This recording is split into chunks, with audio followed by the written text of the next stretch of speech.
नमस्कार दोस्तों, स्वागत है आप सभी का यूट्यूब चैनल हिंदी मार्गदर्शन XYZ में। दोस्तों, अगर आप इस चैनल पर नए हैं तो सबसे पहले इस चैनल को सब्सक्राइब और लाइक कर दें ताकि जो भी वीडियो अपलोड करूं उसकी सूचना आप सभी को मिल जाए। तो हमने अभी वर्ण के बारे में अध्ययन कर रहे हैं। ठीक, इसके पहले वीडियो में हमने वर्ण को दो भागों में बांटा था। वर्ण को दो भाग किए थे, कौन कौन? स्वर और व्यंजन। ठीक, तो हमने स्वर को पढ़ा। आज हम व्यंजन के बारे में देखेंगे। ठीक, तो हम व्यंजन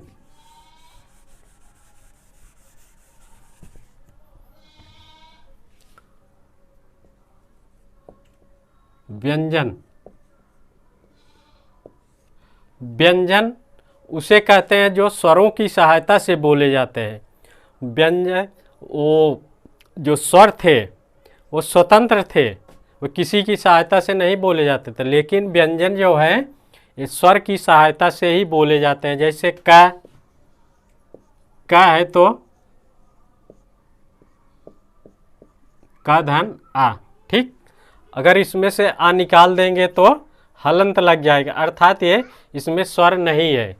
इसी तरह ज हो गया, ज।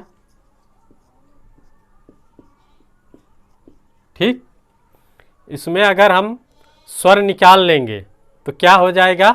हलंत लग जाएगा, अर्थात जब ए लगा रहेगा हलंत तो समझ लीजिए इसमें स्वर नहीं है। ठीक, तो हम व्यंजन के बारे में आज देखते हैं।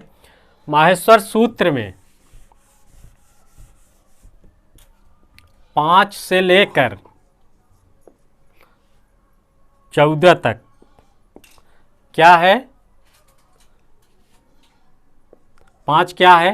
हय व रट। ठीक, फिर हल।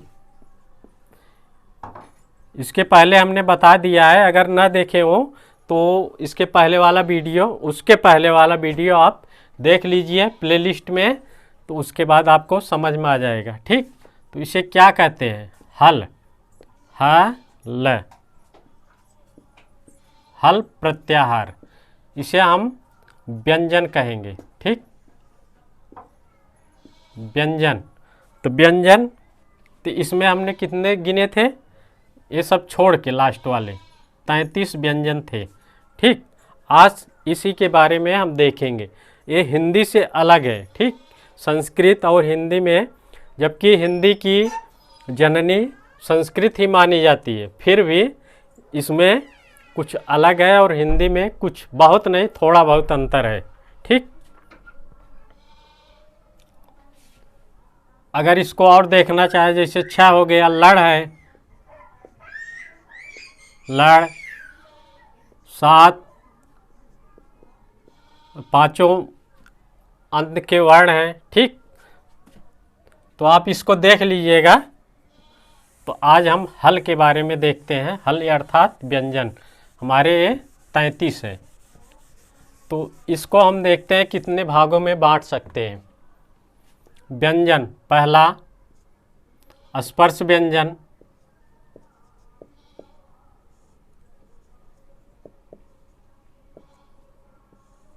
ठीक, दूसरा अंतस्थ व्यंजन,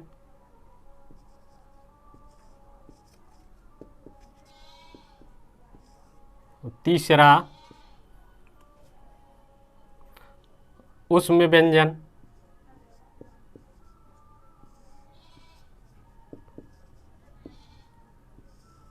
ये तीनों तो माहेश्वर सूत्र में उल्लेख है। लेकिन जो स्पर्श व्यंजन, स्पर्श अर्थात बोलते समय जो मुंह, होंठ और जीभ इस तरह से जो स्पर्श हो उसे हम स्पर्श व्यंजन कहते हैं। अंतस्थ व्यंजन, जो अंदर से निकले, अंदर से आवाज़ आए, उसे हम अंतस्थ व्यंजन। उष्म, जो बोलने में ज़्यादा उष्मा निकले, उसे हम उष्म व्यंजन कहते हैं। स्पर्श, स्पर्श नहीं है।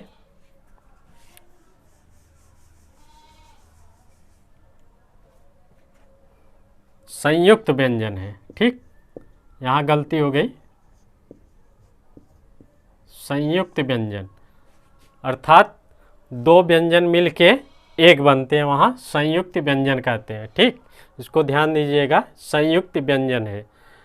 तो इसके हम 4 भाग किए। तो सबसे पहले हम स्पर्श व्यंजन देखेंगे।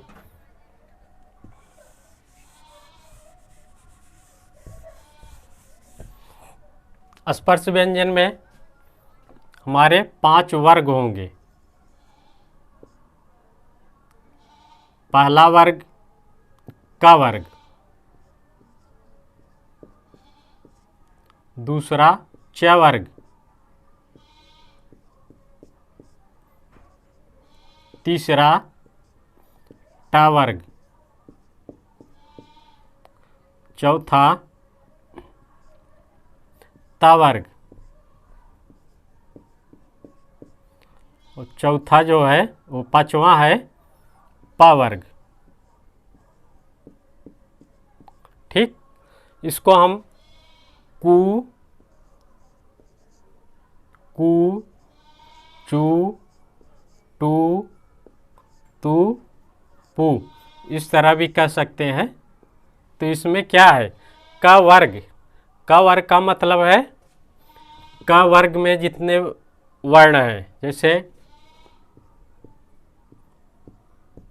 क, ख, ग, घ, अंग। ठीक, और च वर्ग में च, छ, ज, झ, इ, और ट वर्ग में ट, ठ, ड, ढ, अड़। त वर्ग में त, थ, द, ध, न। प वर्ग में प, फ, ब, भ और म। तो ये हमारे क्या है, स्पर्श व्यंजन। तो कितने हैं, 5, 5, 10, 15, 20, 25। ठीक, तो ये हमारे स्पर्श व्यंजन कितने हो गए, 25 वर्ण। अगर कहीं पूछा जाए तो स्पर्श व्यंजन कितने हैं, तो कितने हैं, 25। ठीक, कितने वर्ग में है, क वर्ग, च वर्ग, ट वर्ग, त वर्ग, प वर्ग। ठीक, क, क, क को कैसे बोल रहे हैं,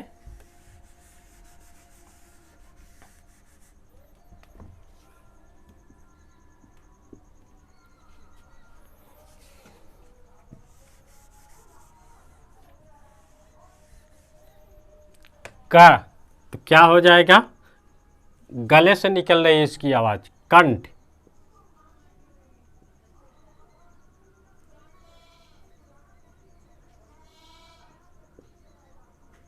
कंठ। ठीक, कंठ जो गले से निकले उसे क वर्ग, कंठ वर्ग कहेंगे। च, च तालु वर्ग, तालु। ठीक, ट, तालु जैसे जीभ और ऊपर का तलुआ जो होता है, जीभ हो गया हमारा, और ये तलुआ है जो ये स्पर्श करे, उसे हम तालु कहते हैं। ठीक, और ट वर्ग, ट जब जीभ, ये जीभ है हमारी मुड़े, ठीक, मुड़ जाए तो उसे क्या कहेंगे, मूर्धन।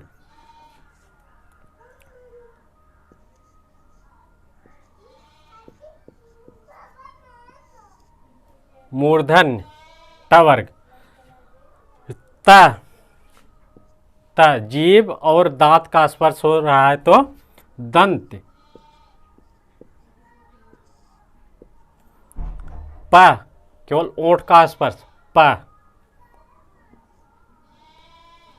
ओष्ठ,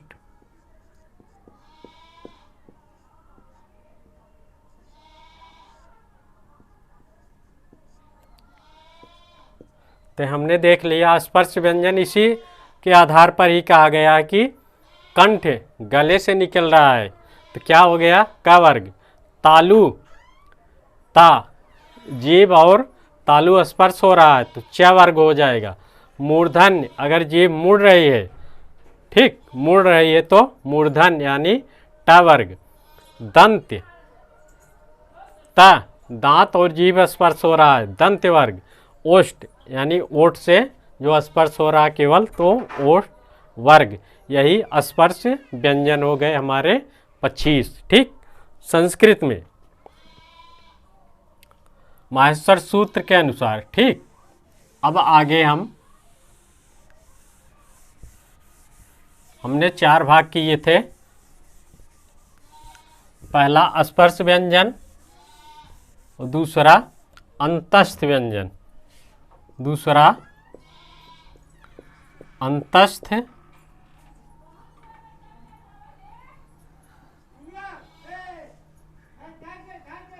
व्यंजन। ठीक, अंतस्थ व्यंजन अर्थात जो अंदर से आवाज निकले अंतस्थ। इसमें या र ल व। ठीक, क्या हो गए अंतस्थ व्यंजन या र ल व। ये हमारे 4 अंतस्थ व्यंजन है। और फिर तीसरा था ऊष्म व्यंजन।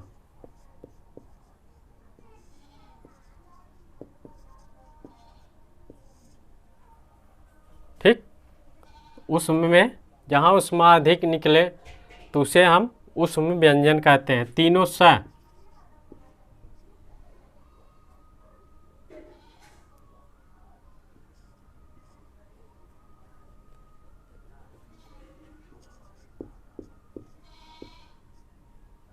और यहाँ हलंत लगेगा। ठीक, ये उसमें व्यंजन हो गए। तो हमारे क्या हो गए अंतस्थ व्यंजन और उसमें व्यंजन। ठीक, फिर अगला हम जो भाग किए थे वो माहेश्वर सूत्र में नहीं है। ठीक, 25 हमने 25 स्पर्श व्यंजन देखा। स ह। ठीक, 4 आ जाएंगे। अब माहेश्वर सूत्र के अनुसार हमने स्पर्श व्यंजन कितने देखे। पहला स्पर्श व्यंजन कितने थे 25। अब देख ले 25 1 2 3 4 1 2 3 4 25 5 4 9 9 4 13। ठीक, 2 1 3 तो हमारे अब 33 व्यंजन हो गए। ठीक, स्पर्श व्यंजन हमारे 25, अंतस्थ 4 और ऊष्म व्यंजन 4, सब मिला के 33 व्यंजन हमने माहेश्वर सूत्र में देखा था। ठीक, अब इसके आगे हम एक पार्ट और किए थे, वो संयुक्त व्यंजन था। हमारे पूरे हो गए 33, लेकिन वो अलग से है तो उसको देख लें। ऊष्म व्यंजन,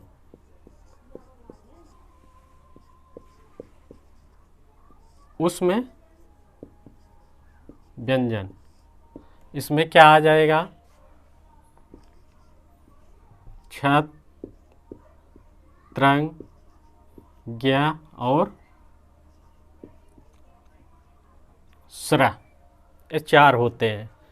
ठीक, कहीं भी प्रश्न पूछा जाए ऊष्म व्यंजन हमारे 4 होते हैं, छत, त्रंग, ज्ञ, स्र।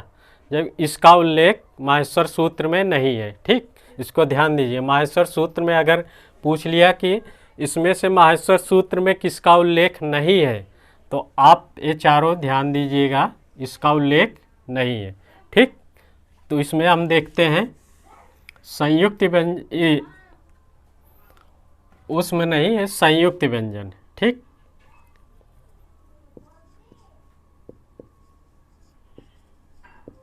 यहाँ गलती हो गई, संयुक्त व्यंजन। ठीक, अब देखते हैं संयुक्त किस लिए कहा जाता है इनको। संयुक्त मतलब जोड़ होता है, तो एक किसी अक्षर से मिलकर बने हैं, इसीलिए इन्हें हम संयुक्त व्यंजन कहते हैं। संयुक्त व्यंजन कैसे बनेगा, अब इसमें देख लें। क धन स मिल क्या हो जाएगा, और इसमें स्वर अगर जुड़ जाएगा क्या हो जाएगा, छ।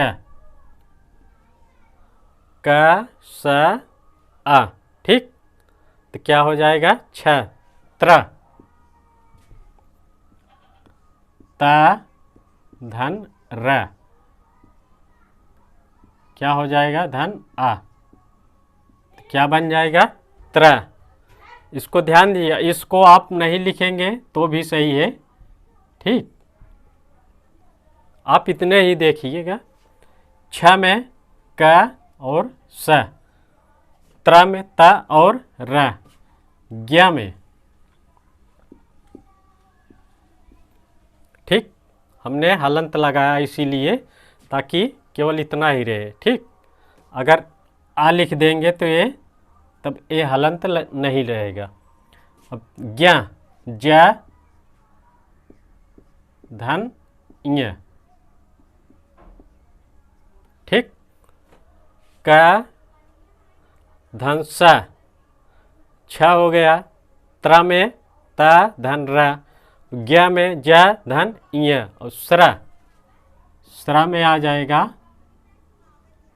स धन र। ठीक, इसीलिए संयुक्त व्यंजन कहे जाते हैं, क्योंकि ये दो वर्णों के मेल से ही बना है, तो इसीलिए ये संयुक्त व्यंजन हो गए। ठीक, तो हमने 33 व्यंजन देख लिए। अब हम कुछ सूत्र के माध्यम से इसको याद करेंगे, एक तरह से याद करेंगे ताकि ये भूल ना पाए। ठीक, सूत्र, पहला सूत्र है अकूह विसर्जनीय नाम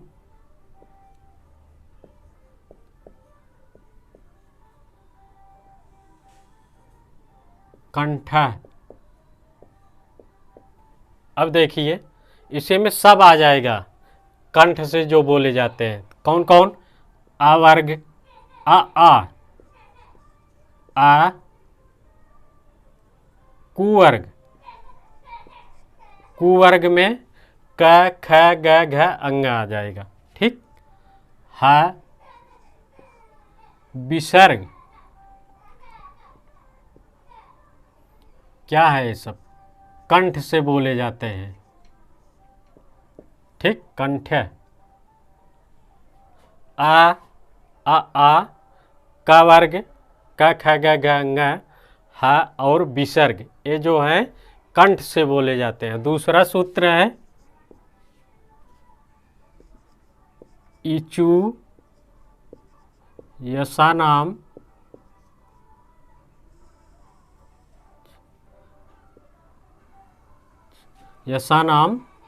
तालु। इचु यशानाम तालु, ई वर्ग, ई चु वर्ग, च छ ज झ ञ, या स, ये सब क्या है, तालु से बोले जाते हैं। ठीक, ई चू या स, ये क्या है, तालु से बोले जाते हैं। च वर्ग यानी च छ ज झ ञ। तीसरा सूत्र है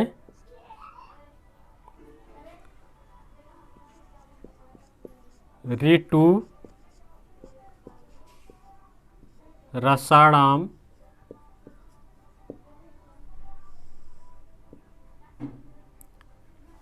मूर्धा। री, टू वर्ग, टू वर्ग, ट ठ ड ढ ड़, र स, ये क्या है? मूर्धा है। ठीक, ये तीन है। अकु विसर्जनीय नाम कंठ है। अ कुवर्ग ह और विसर्ग कंठ से बोले जाते हैं। ई चू ऐसा नाम तालु, ई चू वर्ग या और स क्या है? तालु से। री टू रसाणाम मूर्धा, री टू टू वर्ग, र और स क्या है? मूर्धन यानी मूर्धा, जहाँ जीभ मुड़ती है। तालु और जीभ जो मुड़ जाती है तो उसे हम मूर्धा कहते हैं। ठीक, अब इसके आगे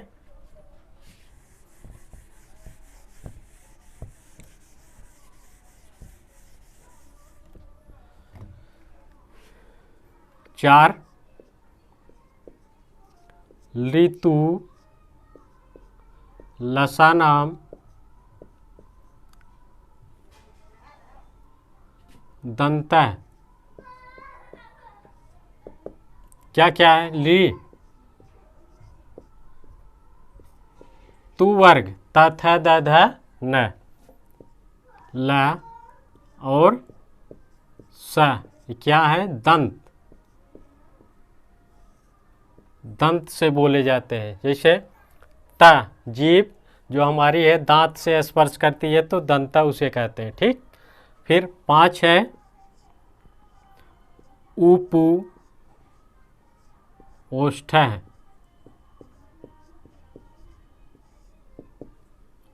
ऊ जैसे। ठीक, पुवर्ग क्या है? ओष्ठ,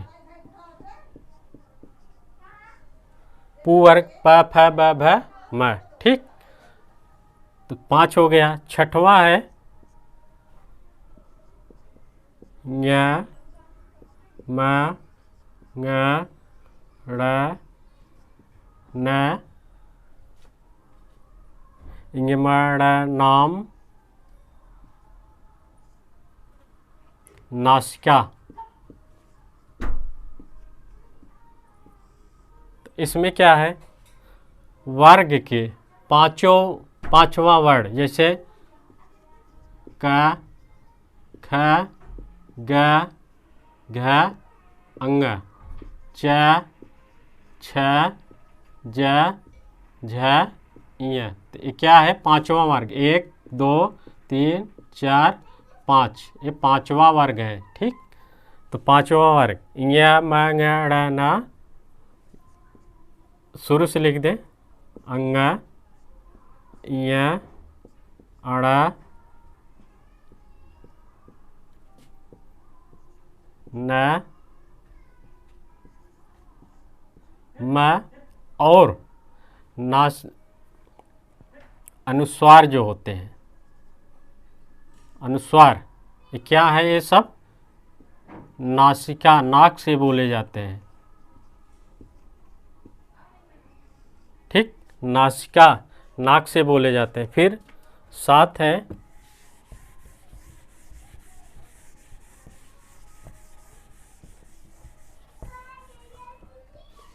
सात, एतय दो, एतय दो, कंठ ताल,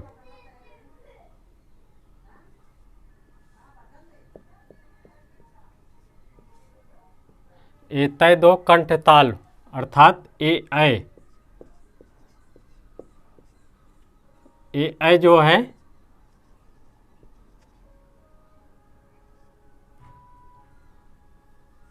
कंठ और तालु से बोले जाते हैं। ए जो है कंठ और तालु से बोले जाते हैं। आठ है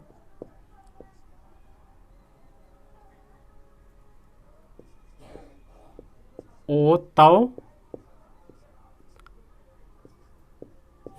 तव दो, कंठोष्ठ,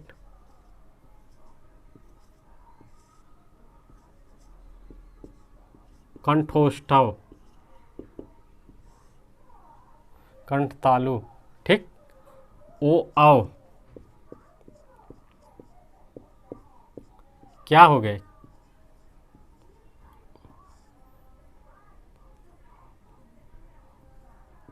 कंठ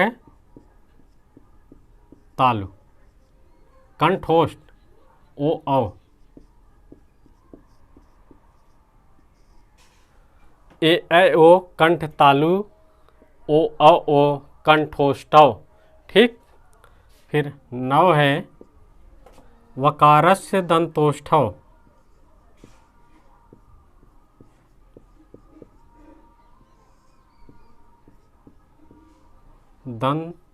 दंतोष्ठव, व दंत और ओष्ठ, ठीक। यहाँ से प्रश्न बनते हैं, इसको ध्यान दीजिएगा। इसके 8वां जो बताए हैं 7, 8, 9 ये इम्पॉर्टेंट है, ठीक। इसको ध्यान दीजिएगा। ए ऐ ये प्रश्न पूछे गए हैं। ए ऐ जो है कंठ तालु है, ओ औ कंठ ओष्ठ है, और वह है दंत ओष्ठ, ठीक। वह कैसे बोलते हैं? वह ओठ जो है हमारा दांत से स्पर्श कर रहा है। कंठ ओष्ठ, ओ औ, ओष्ठ भी आ रहा है और कंठ से भी आवाज आ रही। कंठ तालु, ए ऐ तालु में स्पर्श हो रहा है, ठीक, और कंठ से भी आवाज़ निकल रही है। यहाँ से प्रश्न बने हैं, इम्पॉर्टेंट है, इसको देख लीजिएगा, ठीक। तो हमने अभी एक सूत्र के माध्यम से सबको बता दिया, ठीक। आप इस सूत्र से ही सबका पता लगा सकते हैं कौन सा कहाँ से बोला जाएगा, ठीक। ये सब है संस्कृत के व्याकरण के अनुसार, माहेश्वर सूत्र के अनुसार ये सब पूछे जाते हैं, ठीक। हमने 11 स्वर पढ़े, 9 स्वर पढ़े और 33 व्यंजन कौन कौन है एक अलग से बता दिया। संयुक्त व्यंजन है, उसको अलग से बताया, माहेश्वर सूत्र में उसका उल्लेख नहीं है, ठीक। उसको ध्यान दीजिएगा। तो अब आप परिश्रम करते रहिए, पढ़ते रहिए, और इस चैनल को सब्सक्राइब और लाइक कर दें। बेल आइकन ज़रूर दबाएं ताकि जो भी वीडियो अपलोड करूं उसकी सूचना आप सभी को तुरंत मिल जाए, ठीक। तो चलिए, नमस्कार।